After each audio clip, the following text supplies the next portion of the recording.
திருப்பூர் மாநகராட்சி குப்பைகளை வெள்ளியம்பாளையம் ஊராட்சி பாறை குழியில் கொட்டுவதற்கு எதிர்ப்பு தெரிவித்து சாலை மறியலில் ஈடுபட்ட பொதுமக்களை போலீசார் குண்டுகட்டாக கைது செய்துள்ளனர்.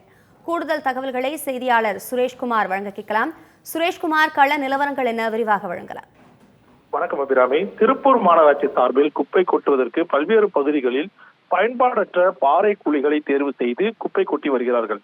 அதற்கு பொதுமக்கள் தரப்பில் கடும் எதிர்ப்பு தெரிவித்து வருகிறார்கள். இதன் காரணமாக திருப்பூர் மாநகர் பகுதிகளில் சுமார் 15 நாட்களுக்கு மேலாக குப்பை எடுக்காமல் அனைத்து பகுதிகளுமே குப்பைகள் மலை போல் தேங்கி இருக்கிறது.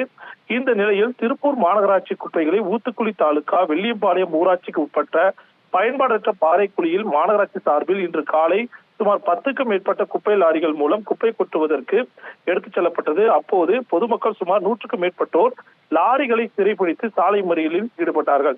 மறியல் போராட்டத்தினால் திருப்பூர் ஊத்துக்குளி சாலையில் கடும் போக்குவரத்து நெரிசல் ஏற்பட்டது. போராட்டத்தில் ஈடுபட்டு வரும் பொதுமக்களிடம் போலீசார் மற்றும் அதிகாரிகள் பேச்சுவார்த்தை நடத்தினர். பேச்சுவார்த்தையில் உடன்பாடு எட்டப்படாததால் மறியல் போராட்டத்தில் ஈடுபட்ட பொதுமக்கள் சுமார் 100க்கும் மேற்பட்டவர்களை போலீசார் குண்டுகட்டாக தூக்கி வாகனத்தில் ஏற்றி கைது செய்து தனியார் மண்டபத்தில் அடைத்திருக்கிறார்கள். குப்பை கொட்டுவதற்கு எதிர்ப்பு தெரிவித்து பொதுமக்கள் சாலை மறியலில் ஈடுபட்ட சம்பவம் அப்பகுதியில் பெரும் பரபரப்பை ஏற்படுத்தியது. அபிராமி, விவரங்களுக்கு நன்றி சுரேஷ்குமார்.